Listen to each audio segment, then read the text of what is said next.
Hello friends, നമ്മളിന്ന് നുറുക്ക് ഗോതമ്പ് കൊണ്ട് ഒരു കേസരിയാണ് തയ്യാറാക്കുന്നത്. ഇതെങ്ങനെ എളുപ്പത്തിൽ തയ്യാറാക്കുന്നതെന്ന് നോക്കാം. അതിനുവേണ്ടി ഞാനിവിടെ 1 കപ്പ് നുറുക്ക് ഗോതമ്പാണ് എടുത്തിട്ടുള്ളത്. ഇത് നമുക്കൊരു 3-4 വെള്ളം കഴുകി ഡ്രെയിൻ ചെയ്തെടുക്കണം. ഡ്രെയിൻ ചെയ്തെടുത്ത നുറുക്ക് ഗോതമ്പാണിത്. ഇനി നമുക്കൊരു പാൻ എടുത്ത് അതിലേക്ക് 1 ടേബിൾ സ്പൂൺ നെയ്യ് ഇട്ട് കൊടുക്കാം. നെയ്യ് നന്നായി ചൂടായി തുടങ്ങുമ്പോൾ നമുക്കിതിലേക്ക് കുറച്ച് കാഷ്യൂനട്ട് ഇട്ട് ഫ്രൈ ചെയ്തെടുക്കാം. അതുപോലെ കുറച്ച് കിസ്മിസും നമുക്ക് ഇതുപോലെ ഫ്രൈ ചെയ്ത് മാറ്റി വയ്ക്കാം. ഈ നെയ്യിലേക്ക് കഴുകി വൃത്തിയാക്കി ഡ്രെയിൻ ചെയ്ത് വെച്ചിരിക്കുന്ന നുറുക്ക് ഗോതമ്പ് നമുക്ക് ഇട്ട് കൊടുക്കാം. ഇത് നല്ലതുപോലെ ഇളക്കി യോജിപ്പിക്കണം. ഒരു ഗോൾഡൻ ബ്രൗൺ കളർ ആകുന്നത് വരെ നമുക്കിത് ഇളക്കി കൊടുക്കാം. ഇനി ഒരു പാൻ എടുത്ത് അതിലേക്ക് 3 കപ്പ് വെള്ളം ഒഴിച്ചു കൊടുക്കാം. വെള്ളം നന്നായി തിളച്ച് തുടങ്ങുമ്പോൾ നമുക്ക് വറുത്ത് വെച്ച നുറുക്ക് ഗോതമ്പ് ഇതിലേക്ക് ഇട്ട് കൊടുക്കാം.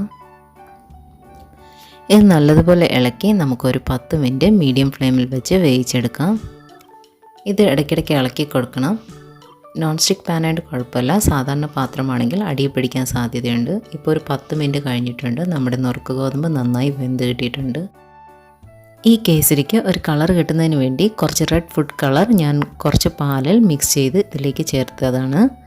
ഇത് ഓപ്ഷണലാണ്. ഇത് ഇനി നമുക്ക് നല്ലതുപോലെ ഇളക്കി യോജിപ്പിക്കാം.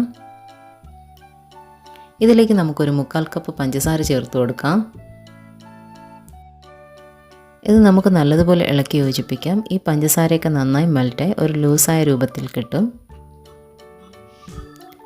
ഈ പഞ്ചസാരയൊക്കെ കുറുകി ഈ നുറുക്ക് ഗോതമ്പിൽ ചേരുന്നത് വരെ നമുക്ക് നന്നായി ഇളക്കി യോജിപ്പിക്കാം. ഇനി നമുക്കിതിലേക്ക് 1/2 ടീസ്പൂൺ ഏലക്കാപ്പൊടി ചേർത്ത് ഒന്നുകൂടെ നന്നായി ഇളക്കി യോജിപ്പിക്കാം. ഞാനിവിടെ 1/2 കപ്പ് നെയ്യാണ് എടുത്തിട്ടുള്ളത്. അത് 4-5 തവണ ഇതുപോലെ ചേർത്ത് നല്ലതുപോലെ ഇളക്കി യോജിപ്പിച്ചിട്ടുണ്ട്.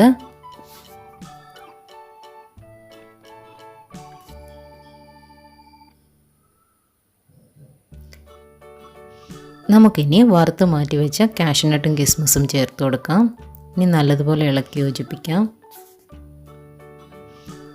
നമ്മൾ ഒഴിച്ചു കൊടുത്ത നെയ്യൊക്കെ വിട്ട് വരുന്നത് വരെ നമുക്ക് നല്ലതുപോലെ ഇളക്കി യോജിപ്പിച്ച് കൊടുക്കാം. നമ്മൾ ചേർത്ത് കൊടുത്ത നെയ്യൊക്കെ നന്നായി തെളിഞ്ഞു വന്നിട്ടുണ്ട്. പാത്രത്തിൽ നിന്ന് നല്ലതുപോലെ വിട്ട് കിട്ടിയിട്ടുണ്ട്. ഇത് നമുക്ക് ഒരു ബൗളിലേക്ക് മാറ്റാം. 1 സ്പൂൺ കൊണ്ട് ഇത് നമുക്ക് നല്ലതുപോലെ ലെവൽ ചെയ്ത് കൊടുക്കാം. അങ്ങനെ നമ്മുടെ നുറുക്ക് ഗോതമ്പിലുള്ള കേസരി റെഡിയായിട്ടുണ്ട്.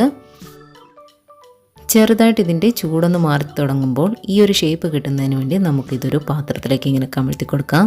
അപ്പോൾ നമുക്ക് ഈ ഒരു ഷേപ്പ് കിട്ടും. ഗാർണിഷിന് വേണ്ടി നമുക്ക് കുറച്ച് കാഷ്യൂനട്ട്സ് ഇതിൻ്റെ മുകളിൽ വെച്ച് കൊടുക്കാം. ഇത് നല്ല ടേസ്റ്റി ആയിട്ടുള്ള നല്ലൊരു അടിപൊളി സ്വീറ്റാണ്. തീർച്ചയായും എല്ലാവരും ട്രൈ ചെയ്ത് നോക്കുക. ഇതിനെക്കുറിച്ചുള്ള അഭിപ്രായങ്ങൾ കമൻറ്റ് ബോക്സിലിടുക. ഇഷ്ടപ്പെട്ടാൽ ലൈക്ക് ചെയ്യുക, ഷെയർ ചെയ്യുക, സബ്സ്ക്രൈബ് ചെയ്യുക.